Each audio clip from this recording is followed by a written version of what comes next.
Bayern and Borussia Dortmund share the spoils as they draw 2-2 in Der Klassiker. Robbo, bit of a grim first half, especially from Dortmund, but a lot happened after the break. And where's Serge Gnabry been all this time? Well, you're absolutely right. The first half, I wasn't sure what Dortmund were trying to do. They've played with no confidence. Julian Brandt had an absolute nightmare in midfield. It didn't look as though they're ever going to cause a problem. Girassi, if the ball was hit up to him about 15 times, he never got near any of them. And Kim made up for that later, didn't he? Yeah, Kim and Dyer did very well against him. But the game changed at the start of the second half. Bayer winning the ball at the far post. Kim went to sleep. Bayer heads it down. And it was a great game in the second half. End-to-end stuff, good football, some poor defending. Yeah, it was a good game all round. But yes, it all changed with that goal by Bayer.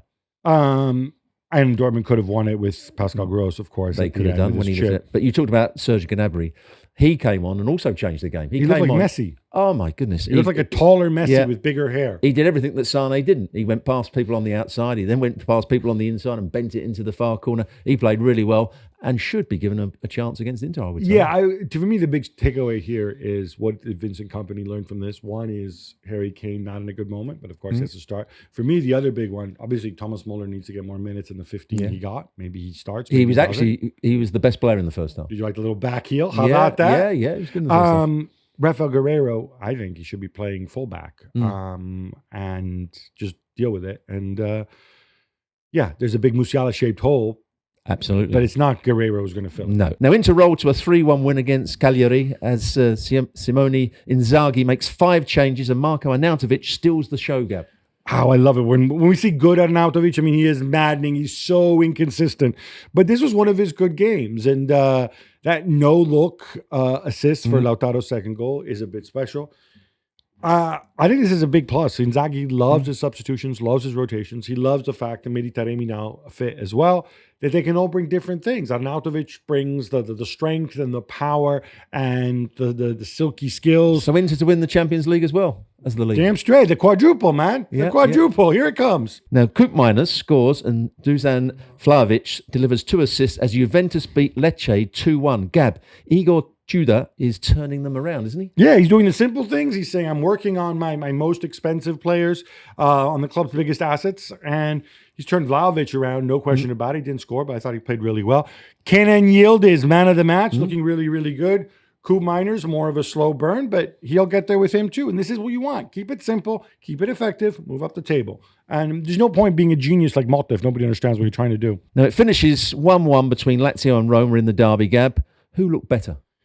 I think Lazio looked better. We saw some great saves from Svilar. We saw a great goal from Matthias Soule, who kind of did his little Dybala impression there. But other than that, I thought it was Lazio who generally had the upper hand, which might have been obviously a bit surprising because, of course, they played on Thursday night up in Norway, where it's probably still cold against Bodo Glimt, and they come back and they dealt with it. Claudio Ranieri, though, he praised Lazio, and it looks like if he does retire, he'll retire undefeated in the derby.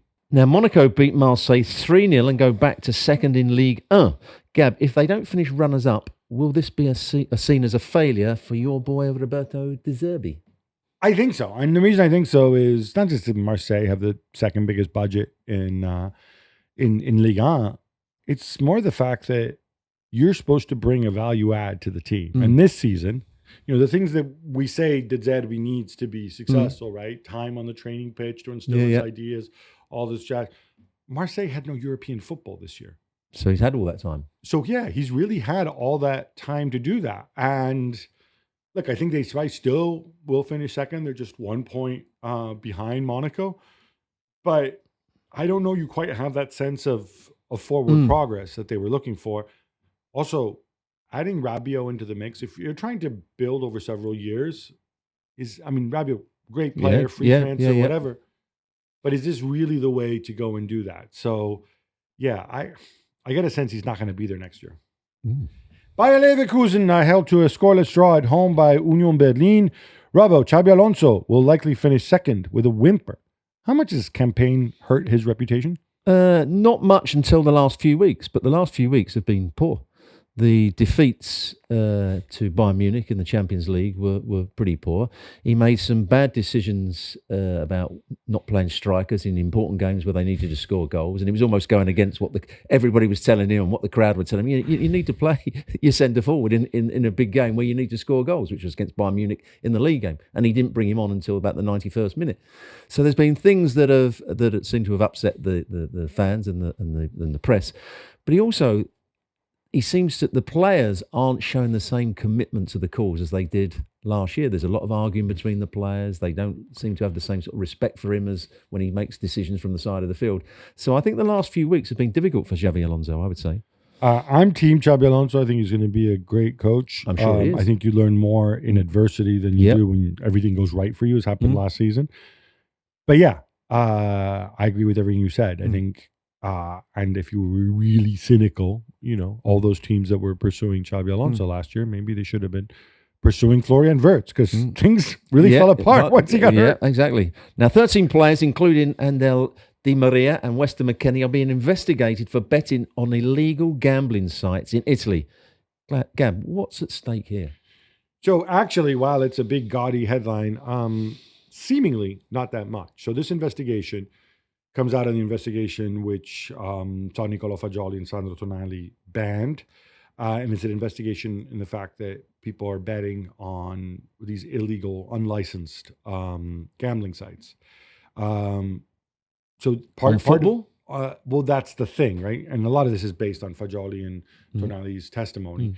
This is actually, it's a different prosecutor which reopened the case because it's emerged that these guys have placed bets. But so far, they found no evidence whatsoever that they're betting on football. These are unlicensed bookies where you can play online poker. You can do a bunch of different things. There is not a single shred of evidence that anybody, or any accusation or suggestion that any of these people, from Di Maria to McKennie to the others involved. So this is going to go away.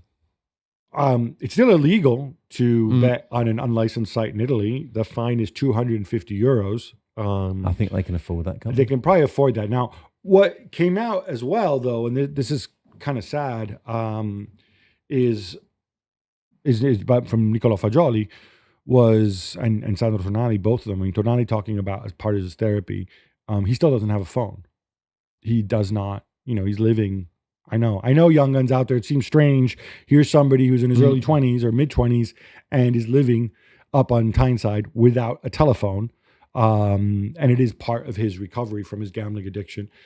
In Fagioli's case, it emerged that he borrowed €587,000. And this is at a time when he was maybe making a couple €100,000 a year from 31 different people.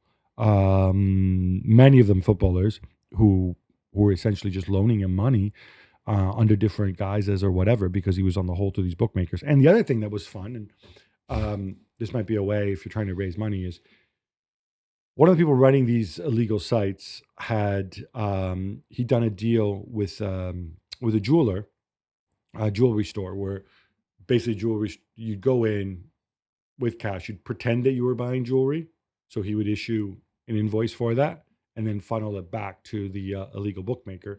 And that's how a lot of these people supposedly were basically funding their betting accounts. Randomly, it emerged that among the receipts that they also found a receipt from Dusan Vlahovic for about €50,000.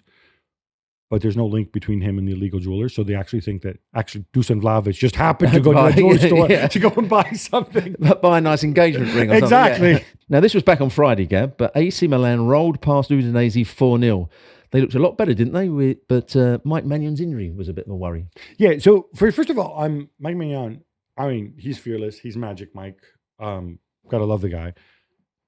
But when you come out at full speed, and he's a big man, he collided with Jimenez, his own teammate, for the ball. And it's outside the box as well. You're putting yourself in danger, and it's not really necessary. No, why do goalkeepers do that? I just don't get it. And why does this goalkeeper do it? Because he's really good.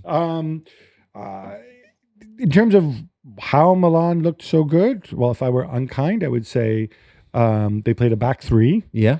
Which suddenly means you can put more your wide attacking players on the pitch. Jovic, of all people, played at center forward. That might have been an improvement. Mm-hmm. And then I'd say Joao Felix didn't play a single minute. He's just stayed on the bench. So that's a big improvement. That certainly helps. No, I think Udinese have had a really good season to this point. I think they're kind of on the beach, a bit like Brentford. With their, I think we didn't talk about this earlier, but I think Brentford's XG, Brentford took like 3 shots on goal. I'm like, guys, you're playing Arsenal's B team. You're not even really. I know they got the late equalizer. Going for it. You can. This happens, right? This stage of the season. Yep. Teams that are already relegated, nothing to play for, and some of those mid-table sides. I'm just saying how sometimes they play with more freedom because they have no pressure, and they're actually better. Other times you can totally tell. Does that tell you why they're middle-table teams? Because when it suits them, they switch off and think, "Oh well, we've done enough." It certainly looked that way, yes. Even with like Thomas Frank's eyes bulging out of his head and stuff. But yeah, no, Milan looked good. Lot of speculation saying that Iglitare is very close to that sporting director job, and that supposedly he likes Max Allegri. I'm not sure Allegri fits at Milan, but maybe he does. He's obviously there before, won a title with them, but that was a long time ago. Stay tuned because there's a lot of people doing a lot of talking and not necessarily the people who know what's going on.